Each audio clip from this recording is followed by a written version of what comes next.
దేవుడు ఎప్పుడు బుద్ధి చెప్తాడు అంటే ప్రేమిస్తే బుద్ధి చెప్తాడు. స్నేహితుడైతే గాయం చేస్తాడు, పగవాడైతే ఏం చేస్తాడంటే లెక్కలేనని ముద్దులు పెట్టుకుంటాడు.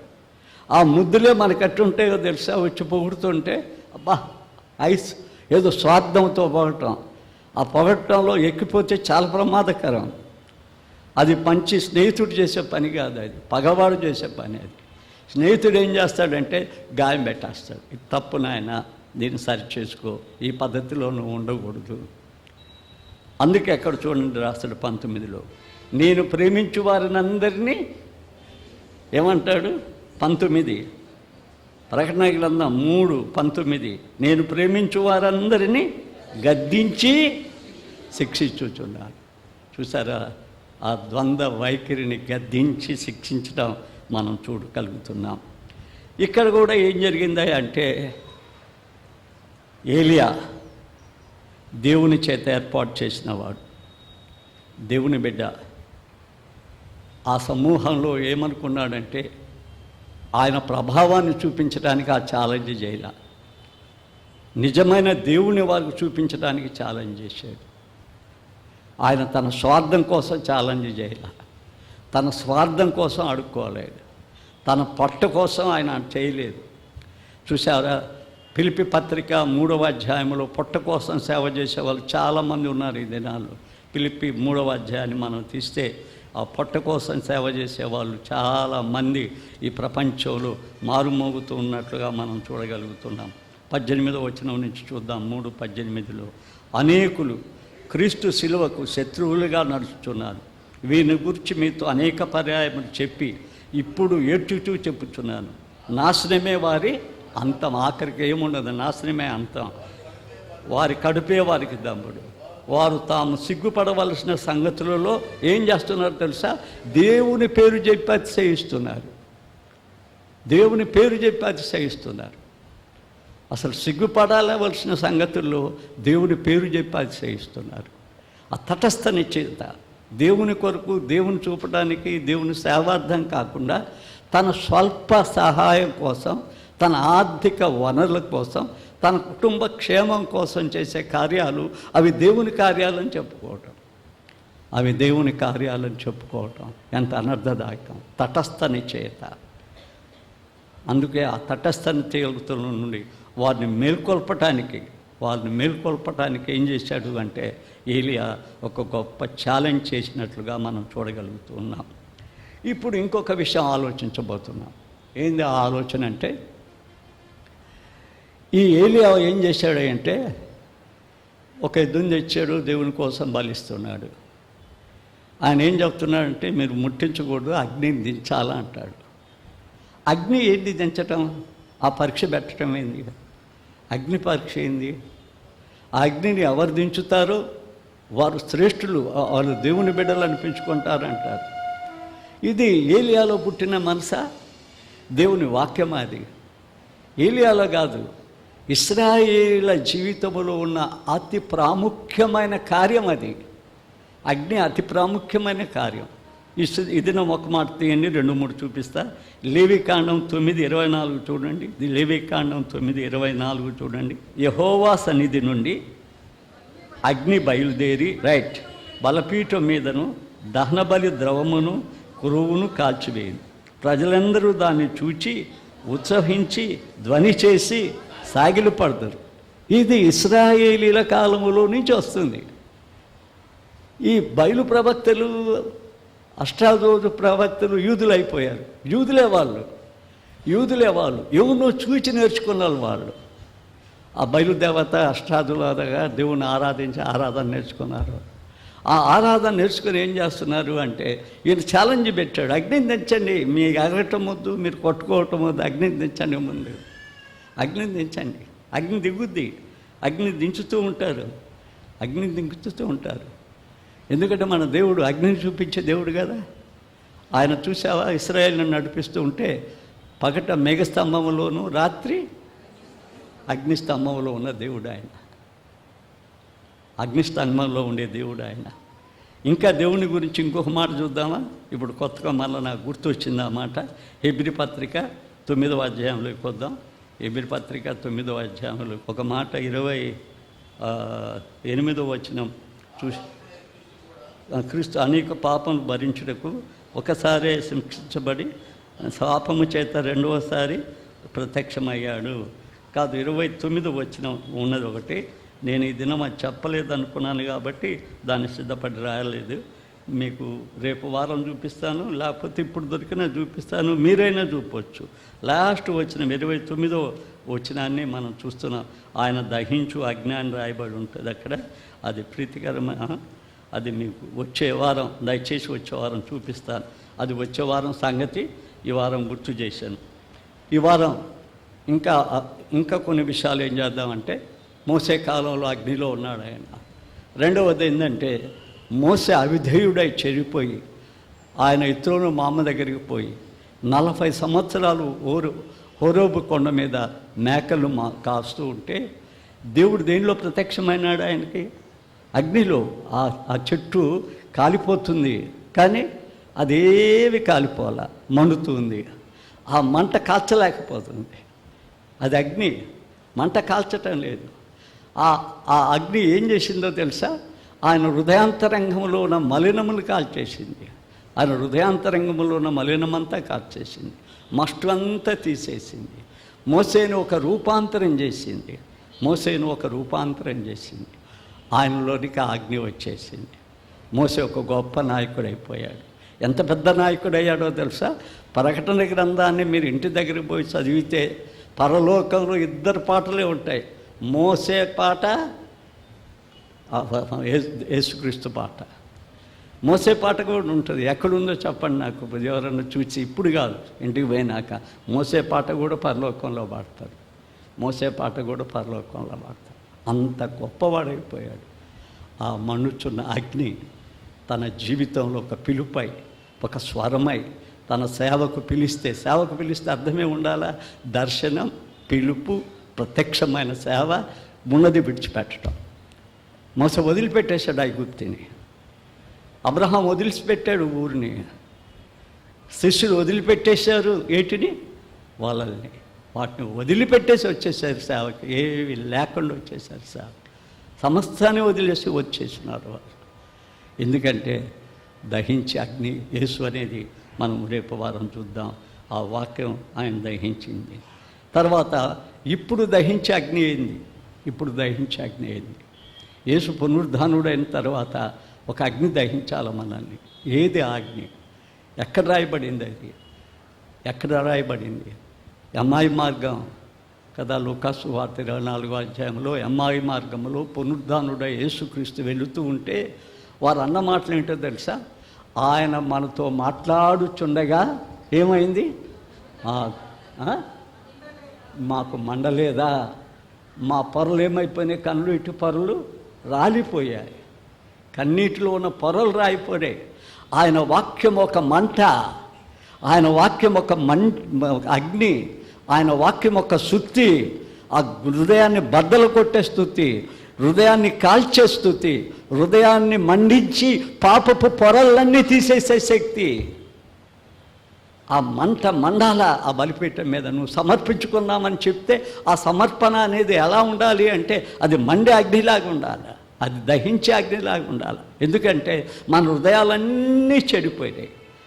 దాన్ని లోతుగా చూస్తే హృదయాలన్నీ చెడిపోయినాయి.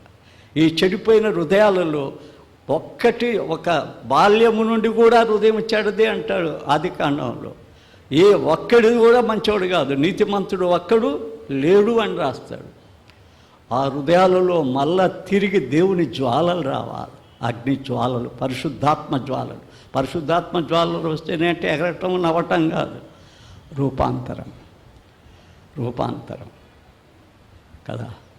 పాపాన్ని ఒప్పించి, పరిశుద్ధాత్మ యొక్క కేంద్రమైన పని ఏంటంటే పాపాన్ని ఒప్పించి సర్వసత్యంలోనికి నడిపిస్తుంది. అది 2 పనులే పరిశుద్ధాత్మ చేసే పని. ప్రతి వ్యక్తిలో చేయగలిగిన పనులు అయ్యాయి, ఆ 2 పనులు చేస్తున్నాయి. కాబట్టి ఆ అగ్ని వచ్చి ఏం చేసిందంటే మన జీవితంలో వాక్యం అని కూడా ఒక అగ్ని. అందుకే అంటాడు, నీ వాక్యము దీపము నా త్రోవకు. వాక్యపు దీపం ఉందా నీకు? నువ్వు త్రోవన పోతే చూడగలుగుతా వాక్యాన్ని. నీకు వాక్యపు ధూపము లేకపోతే కాలసర్పము నిన్ను కాలుస్తుంది. ఒకసారి మీటింగ్లకు నేను పోతూ ఉన్నా, అది నిజంగా జరిగిందే కానీ జరగనాడు చెబుతున్నా. ఒక తాడు కొట్టేసింది ఏలూరులో, నాకు పోయి అడుగుపడింది. నేనేమంటున్నానంటే అదేదో పాము అయి ఉంటుంది అంటున్నా కదా. వెంటనే ఒక టార్చ్ తెచ్చి వెలిగించాడు. అది పాము కాదు, ఏంది అది? తాడు. నా అజ్ఞానం ఏం చేసింది? పోగొట్టుకున్నా. నా నిజస్వరూపం దాన్ని చూడగలుగుతున్నా. అందుకే ఆయన మన పాదాలకు దీపం, మన త్రోవకు వెలుగు. మనం ఆయన్ని పోగొట్టుకుని మనుషులను వెంబడించామా అంటే అది నిరర్ధకమైంది. ఆ దినాల్లో వాళ్ళు ఏం చేశారే అంటే ఆహాబుకు భయపడి, ఆహాబు కంటే యెజెబెలుకు భయపడి, యెజెబెలు పాదాల దగ్గర కూర్చొని ఆహాబు ప్రలోభాలకు లోబడి వాళ్ళందరూ బయలుదేవత ప్రవక్తలుగా, ఇంకా వాళ్ళందరూ కూడా అష్టోరోతు రాణి, అంటే ఆమె శృంగారపు దేవత, ఆమె మాయలమారి దేవత, ఆమె దేవత స్నేహితురాలు, ఆమె మోయాబీరాలే మన ఆమె అహాబు భార్య యెజెబెలు. ఆమె యొక్క గొప్ప పాపపు స్థితి ఆ కుటుంబాన్ని అంతా తగలబెట్టింది. ఆమె యొక్క స్థితి, ఆమె పాపపు స్థితి. కానీ వాళ్ళకి ఇంకా విరవిగటంలో ఇంకా చాలా ఉంది. ప్రతిఫలం వచ్చే కాలం చాలా ఉంది. ఇక్కడ ఏం జరిగిందని మనం ఆలోచిస్తే అక్కడ వారు తగలబెడుతూ ఉన్నారు. ఒక్కసారి మనం బైబిల్ తీద్దాం, బైబిల్ తీసి విషయాలను చదువుదాం. 18వ అధ్యాయంలోకి వద్దాం. 26 నుంచి చదువుతాను. కొన్ని క్లుప్తంగా చెప్పి కొన్ని కష్టంగానే క్లుప్తం చేసి చెప్తాను. 26 నుంచి చూడండి. వారు తమకు ఇవ్వబడిన ఎద్దును తీసుకొని సిద్ధము చేసి ఉదయం మొదలుకొని మధ్యాహ్నం మా ప్రార్థన వినుమని బయలు పేరు పెట్టి ప్రార్థన చేసిరి. కానీ ఒక్క మాటైనను పత్రితమిచ్చిన వాడెవడు లేకపోగా వారు తాము చేసిన బలిపీఠమునొద్ద గంతులు వేయచ్చు. వారు తాము చేసిన బలిపీఠం అనగా బైబిల్లో అర్థం ఏంటంటే బలిపీఠానికి స్థలం ప్రత్యేకించాలా. ముందు స్థలాన్ని ప్రత్యేకించకుండా బలిపీఠం కట్టకూడదు. ఆ బలిపీఠం దేవుని కొరకు ప్రతిష్ఠించాలా. ప్రతిష్ఠించిన తర్వాత దాని మీద యజ్ఞ పశువుని కొయ్యాలా. అప్పుడు దేవుడు ఆ బలిపీఠం మీద ప్రత్యక్షమవుతాడు, మాట్లాడతాడు. అదంతా పోగొట్టి బయలుదేవత కూడా వీళ్ళు బలిపీఠాలు కట్టేశారు, సొంతగా కట్టేసుకున్నారు బయలుదేవతలు. ఏం చేశారంటే వారు బయలుదేవతల మీద బలిపీఠం మీద గంతులు వేయచ్చు. ఏం చేస్తున్నారు? నొద్ద గంతులు వేయు మొదలుపెట్టి. మధ్యాహ్నం కాక ఏలియా మాట్లాడిన మాటలు చూడండి. అక్కడ ఏలియా వాడు దేవుడై ఉన్నాడు, పెద్ద కేకలు వేయుడి. వాడు ఒకవేళ ధ్యానము చేయుచున్నాడేమో, దూరమునున్నాడేమో, ప్రయాణము చేయుచున్నాడేమో, వాడు నిద్రపోచున్నాడేమో, ఒకవేళ లేపవలసి ఉన్నదేమో అని అపహాస్యము చేయగా. తప్పగా చేస్తారు దేవుని బిడ్డలు, తప్పగా చేస్తాడు. నాకు స్వస్థపరిచే వరం ఉంది.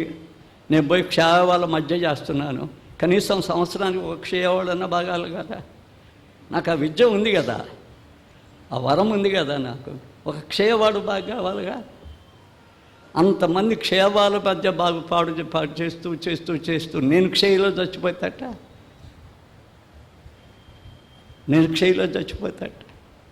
అగ్ని ఉంటే మండాలనా? అగ్ని ఉంటే ఎగరుతుందా? వాళ్ళు గంతులేస్తున్నారు. గంతులేయటమే కాదు, అరుస్తున్నారు, అలవటమే కాదు. వారికి ఇంకా చూస్తే ఏం చేస్తున్నారో తెలుసా? వారి శరీరాలను ఇంకా కింద చదువుదాం 28. వారు మరి గట్టిగా కేకలు వేయచ్చు. రక్తము కారునంత మటుకు తమ మర్యాద చొప్పున కత్తులతో శస్త్రములతో తమ దేహములను ఏం చేస్తున్నారు? కోసుకొనిచున్నారు. భక్తి ఎక్కువైపోయింది. ఈ భక్తి ఎక్కువైపోయింది, ప్రజలకు కనపరిచే భక్తి. కానీ అగ్ని దిగదు. చూసారా? మోసపు భక్తి.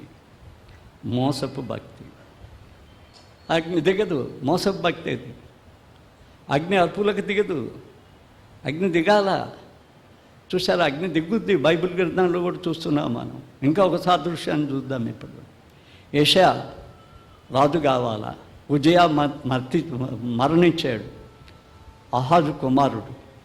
ఉజ్జయాకు సొంత తమ్ముని కుమారుడు, సంతానం లేదు, సింహాసనం మీద ఎక్కాల. ఆ సింహాసనం ఎక్కటం అస్సలు యెషయాకి ఇష్టం లేదు. ప్రవక్తకు పోవాలా, ప్రవక్తకు అతనికి పిలుపు లేదు. ఎలా పోవాలా? అతనికి అదే దిగులు, అదే ప్రార్థన. అతనేమో అలా సింహాసనం ఖాళీగా ఉంది, ఆ సింహాసనం మీద ఎక్కడానికి ఇష్టం లేదు. నేను రాజును కాను, దేవుని బిడ్డనవ్వాలా, దేవుని పని చేయాలా, దేవుని చిత్తానికి అనుకోవాలా. ఒకరోజు కూర్చొని ధ్యానం చేస్తూ ఉంటే ఆ పరలోక సింహాసనం భూలోకానికి దిగి వచ్చింది. దర్శనంలో చూస్తున్నాడు. అక్కడ పాటలు పాడుతున్నారు వాళ్ళు, దేవదూతలు. దేవుడు పరిశుద్ధుడు, పరిశుద్ధుడు, పరిశుద్ధుడు అని పాట పాడుతున్నారు. నేనైతే లేచి అరుస్తా పాడేవాడిని. ఇంకా దేవదూతలు తక్కువ అరుస్తున్నారు, నేను ఎక్కువ అరుస్తా అని. పరిశుద్ధుడిని, పరిశుద్ధుడు, పరిశుద్ధుడు, పరిశుద్ధుడు అని. కానీ ఆడ కూర్చున్న ఒక భక్తుడు, కురింగిపోయిన భక్తుడు, పశ్చాత్తాపడుతున్న ఒక భక్తుడు, దేవుని సేవకి వెళ్ళాలా, రాజ్యానికి వెళ్ళకూడదని ఒక భక్తుడు ఏం చేశాడో తెలుసా? ఆ సమయంలో, అయ్యో నేను అపవిత్రమైన పెదవులు గలవాడను, నేను పాపిని, అపవిత్రము గల వారి మధ్య ఉన్నాను అని ఆ పరిశుద్ధ ఆలయములో తన్ను తాను పరీక్షించుకున్నాడు. తన్ను తాను. 11వ కీర్తన బర్బర్ ఎవరైనా చదువుతారా? 4వ వచనం బర్రను చదవండి. ఎవరు చదువుతారు? దేవుని మందిరంలో అరుపులేంటి, దేవుడు ఉన్నాడు కదా అక్కడ. 4 చదవండి, ఏముందో? యెహోవా తన పరిశుద్ధ ఆలయములో ఉన్నాడు, ఆకాశం మీద ఉంది. ఒరే నిన్ను చూస్తున్నాడు, ఫోటో తీస్తున్నాడు, నీ హృదయాన్ని చూస్తున్నాడు. ఇంకా ఉంది. ఏంది వేషదర్తనం? ఇంకా ఆయన పరీక్షిస్తున్నాడా నిన్ను? నాయన నువ్వు ఎన్ని అబద్ధాలు చెప్తావు, ఎన్ని మోసకార్యాలు చేయబోతావు? నిన్ను పరీక్షిస్తున్నాడు. నువ్వు నిజమైన దేవుని బిడ్డవైతే ఆయన అగ్నితో పరీక్షిస్తున్నాడు. ఎప్పుడైతే ఆ మాట అరిచాడో అక్కడి నుంచి ఏమొచ్చింది? అగ్ని వచ్చింది, తన పెదాలకి తాకింది, తన పెదాలు పవిత్రమైపోయినాయి. అప్పుడు ఒక దేవుడు ఒక కేకేస్తాడు, నేను ఎవరిని పంపుదునా? అప్పుడు అంటాడు, నేనున్నాను, నేనున్నాను, నన్ను పంపు. తన జీవితము కాలిన తర్వాత అడుగుతాడు, నేనున్నాను. ఇక్కడ ఇలా అగ్ని దించలే, అరుస్తున్నారు, కేకలేస్తున్నారు, రోత చేస్తున్నారు, ఇంకా దేవుడు దిగుతాడని చెప్తున్నాడు, ఎన్నో చెప్తున్నాడు, ఏమీ చేయలేకపోతున్నారు. మాట అయినా పతృత్వమే లేదంట. ఆయన ఒక్క మాట అయినా మౌనంగా ఉన్నాడు. ఆయన ఉంటే కదా మౌనంగా ఉండటానికి. జీవం గల దేవుడు, వాక్యముతో మాట్లాడగలిగిన దేవుడు, ఒక కుణుకుపాటైనా లేకుండా వారు వ్యర్థంగా ఉన్నారు. ఆ బలిపీఠం మీద జరిగింది ఆరాధనే. వాళ్ళు ఆరాధనలోనే అగ్ని దించాలనుకున్నారు, బలిపీఠాన్ని సరిచేశారు, బలిపీఠం మీద ఎద్దును పెట్టారు, ఒక రథం వేశారు, ఇక ఆరాధిస్తున్నారు వారు ప్రార్థన చేస్తా. అందుకే యేసుక్రీస్తు ప్రభు ఏమన్నాడో తెలుసా? మత్తయి సువార్త ఒకసారి తీద్దాం, ఆఖరి వచనంతో ముగిద్దాం. మత్తయి సువార్త 15వ అధ్యాయం, మత్తయి సువార్త 15వ అధ్యాయం 6వ వచనములో ఒక మాట అన్నాడు ఆయన, మీరు మీ పారంపరాచారము నిమిత్తం దేవుని వాక్యాన్ని ఏం చేస్తున్నారు? నిరర్ధకంగా చేస్తున్నారు. ఏందో తెలుసా? మా తాతల కాలం నుంచి ఇది వచ్చిందని చెప్తున్నాం, మా మనుషుల కాలంలో నుంచి అందరూ ఈ పని చేస్తున్నామని చెప్తున్నాం. మనం ఎవరో పాత వాళ్ళని బిట్టుకొట్టి, మనకంటే ముందున్న వారిని బిట్టుకొట్టి వాళ్ళది చేయాలని మనం సృష్టించడం అనేది పారంపర్యాచారం. అది నిరర్ధకమైన ఆచార్యం. ప్రభుదాసుని అనుసరించడం ఏంది? ప్రభు అయిన యేసుక్రీస్తుని అనుసరించాలి కదా. ఆ నిరర్ధకమైన ఆచారంతో చేస్తూ వస్తున్నారు వారు. అందుకేమంటాడో చూడండి, దేవుని వాక్యాన్ని నిరర్ధకం చేయుచున్నారు. వేషధారులారా, ఈ ప్రజలు తమ పెదవులతో నన్ను గణపరచుదురు, కానీ ఇక్కడ కాకలేశారు, కానీ హృదయం కాకేయటంలే. వాళ్ళ హృదయంలో లాభం ఉండిపోయింది. అది కాకేయదు, అది బాధపడదు, అది తను తాను పవిత్రపరచుకోవటానికి వచ్చి ఆడవద్దు దేవుని సన్నిధిలో. మా చేతగాని తనమాయ పరిశుద్ధాత్మ దిగటం లేదు, మా హృదయంలోకి రాలేదనుకోవటం లేదు. అందుకంటాడో చూడండి, వారి హృదయం నాకు దూరముగా ఉన్నది. మనుషులు కల్పించు పద్ధతులు దైవోపదేశములను బోధించుచు వారు నన్ను వ్యర్థముగా ఆరాధించుచున్నారు. ఈ కర్మేలు పర్వతం మీద ఆ బయలు ప్రవక్తలు 400 మంది, అష్టారోధ ప్రవక్తలు 450 మంది. ఈ ప్రవక్తలకు అధికారి ఎవరో తెలుసా? యెజెబెలు, ఆహాబు యెజెబెల ప్రవక్తలు. దేవుడు ఏర్పాటు చేసుకున్న వాళ్ళు కాదు, ఆహాబు యెజెబెలు ఏర్పాటు చేసుకున్న ప్రవక్తలు. అందరూ ఎంత నిరర్ధకమైన ప్రవక్తలు అయిపోయారో వారి అడుగుజాడల్లో, వారి పరిపాలనలో, వారి యొక్క కార్యాలు చేయటంలో విశ్వాసాన్ని కోల్పోయారు వాళ్ళు. ప్రార్థన అనేది శక్తిహీనమైపోయింది. దేవుడు దిగలేకపోయాడు, అగ్నిలో వచ్చి దర్శించలేకపోయాడు. ఆయన చాలాసార్లు దర్శించాడు అగ్నిలో, కానీ ఇక్కడ చేతగాల వాళ్ళకి. ఎందుకంటే వాళ్ళ హృదయం సరి అయింది కాదు. అక్కడ దేవుని చూపించటానికి మన భక్తుడు ఏం చేశాడు అంటే ఆ పెద్ద ఛాలెంజ్ పెట్టాడు. ఆ ఛాలెంజ్ ఆయన భక్తుడు ఏర్పాటు చేశాడు. కాబట్టి మనం కూడా ఆ ఛాలెంజ్ని మనం కూడా ఒక్కసారి మన హృదయాల వైపు తిప్పుకుంటే ఎంత బాగుంటుందో చూడండి. ఆ మాట చూడండి, 22:18, 1 రాజులు 18:22లో ఏలియా, యెహోవా ప్రవక్తలు అయిన వారు నేను ఒకరినే శేషించున్నాను, అయితే బయలు ప్రవక్తలు 450 మంది ఉన్నారు, మాకు 2 ఎద్దులు ఇవ్వని వారు అడుగుతున్నారు కదా. అక్కడ ఎందుకు ఇలాంటి పందెం పెట్టవలసి వచ్చింది? పైకి వెళ్దాం. ఎన్నాళ్ళు మటుకు మీరు 2 తలంపుల మధ్య గడుపుతుందరు? యెహోవా దేవుడైతే ఆయన్ని అనుసరించుడి, బయలు దేవుడైతే వానిని అనుసరించు.